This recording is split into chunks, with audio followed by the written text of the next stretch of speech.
بسم الله الرحمن الرحيم. ازيكم عاملين ايه؟ يا رب تكونوا بخير وباحسن حال. النهارده يا جماعه انا صورت لكم حلقه من شارع المعز. رحت هناك، كنت رايحه اشتري حاجه يعني، وقلت ايه اصور لكم حلقه وانا هناك كده، لان في مصريين عمرهم ما راحوا الشارع ده ولا حتى يعرفوا مكانه فين. في البدايه كده لو اي حد حابب يروح شارع المعز يا جماعه، يركب المترو ويطلع محطة العتبة اتجاه 26 يوليو. وبعد ما يطلع فوق كده يسأل عربيات المعز فين، او مش المعز كمان عربيات الغورية. هيركب العربية بتاعت الغورية، يا دوبك هي العربية صغيرة كده بتطلع كوبري وتنزله، بتلاقي نفسها في الغورية. الغورية تبقى على يمينك والمعز هيبقى على شمالك. عاملين فاصل حديد كبير كده في نص الشارع، عشان تعرفي تعدي البر التاني هترجعي حتة صغيرة او تعدي من تحت الكوبري. بالنسبه للناس بقى اللي هي راحت شارع المعز وما لفتش فيه، عايزه اقول لكم ان في اماكن لو لفيتوا، انا رحت كذا مره، كنت متخيله ان انا رحت المعز ده كذا مره بقى وعارفاه كله. جيت مره بقى كنت بدور على حاجه معينه عايزه اشتريها. انا عايزه اقول لكم ان انا لفيت في الشارع ده لف لدرجه ان انا طلعت منه على مسجد الحسين. وعايزه تطلعي منه كمان على الموسكي، ممكن برضو ليه دخل على الموسكي. الشارع ده بيدخلك لاماكن كتيره جدا، بس عايزك تلفي فيه كويس عشان تشوفوا كل الاماكن اللي فيه الاثريه، وكمان تشوفوا كل التحف والحاجات اللي معروضه فيه الجميله. آه، وعايزه اقول كمان ان في مساجد موجوده فيه، وفي الربع الثقافي. الربع الثقافي ده مكان بيعملوا فيه مثلا حفلات، في مكان مثلا للاكل. المهم يعني هو مكان حلو قوي. فيه كمان مكان ده عباره عن مكتبه بيبيعوا فيه كتب برضو. طبعا احنا ماشيين كده ان شاء الله الحاجات دي لو قابلتنا انا هصورها لكم. بس انا عايزه اقول لكم حاجه مهمه قوي، ان انا لما نزلت النهارده لقيت الشارع زحمه جدا. وانا مش عارفه، انا اول مره بصراحه انزل الاقي زحمه قوي كده. طبعا لدرجه ان انت لو خدت بالكم وانا ماشيه بصور كده، ناس ماشيه كتيره، فكل شويه يطلع حد كده. فانا الناس دي طبعا دي كلها ناس ماشيه في الشارع وشايفين عادي وانا بصور. بس عادي كل ما انا امشي بقى الاقي ايه يعني، مش عارفه حتى اصور الاماكن كويس من كتر الناس. المهم بقى هقول لكم بقى ايه السبب اللي خلاني معرفتش اصور ده يا جماعه. على فكره زي مكتبه كده موجوده برضو في شارع المعز. اكمل بقى الموضوع اللي انا عايزه اكلمكم فيه. زي ما قلت لكم من الفتره الاخيره كان انتشر خبر كده عن انفصال احمد العوضي عن ياسمين عبد العزيز. طبعا هو الموضوع ما يهمناش، دي حياتهم الخاصه تماما. بس من كتر الاخبار اللي كانت بتنزل على السوشيال ميديا الواحد بقى ايه، يعني بقى كل ما يجي يفتح مثلا حاجه يلاقي خبر، فبقينا نسمع اخبار كتيره جدا. لدرجه ان احنا سمعنا ان هو تعب جدا، جات له وعكه صحيه، وهي نقلته بطياره خاصه للمستشفى يتعالج، وهي بقت تروح له كل يوم من الكلام ده.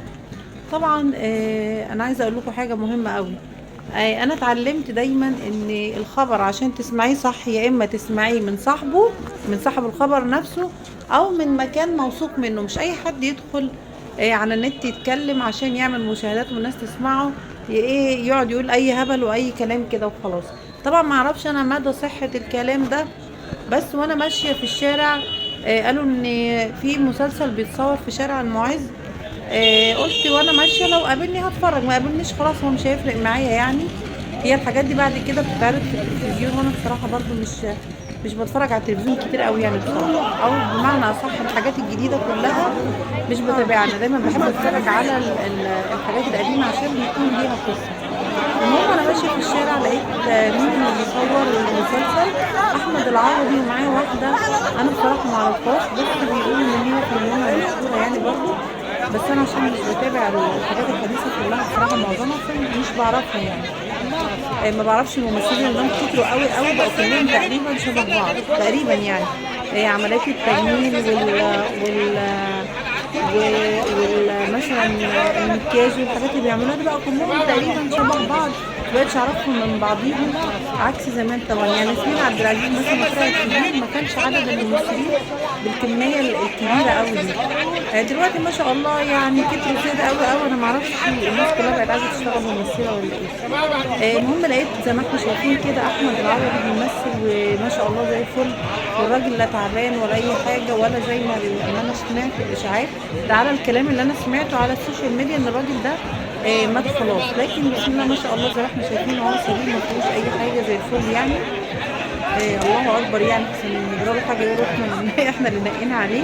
سلم كده يا جماعه عشان الناس تنزل. وبيصوروا المسلسل زي ما احنا شايفين كده. عايزه اقول لكم ان الراجل ده متواضع جدا، يعني على رغم الشهره اللي هو بقى فيها، على الرغم ان هو كان بيعامل الناس كويس جدا جدا جدا، واللي عايز يتصور معاه كان بيخليه يتصور.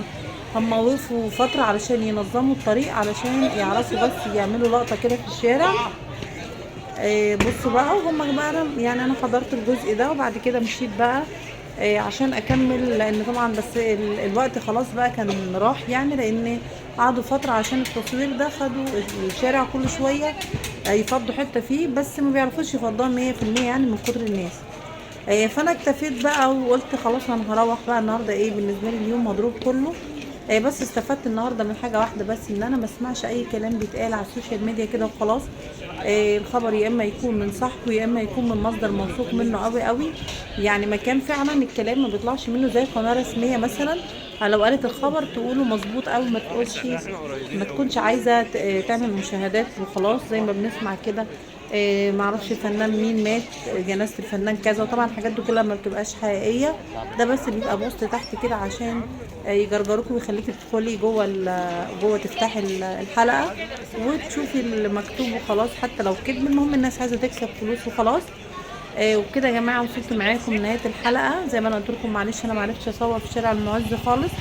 ان شاء الله في يوم يكون احسن من كده وتكون الدنيا رايقه وهنزل اصور لكم حلقه مخصوص، وده علشان خاطر الناس اللي ما راحوش شارع المعز خالص.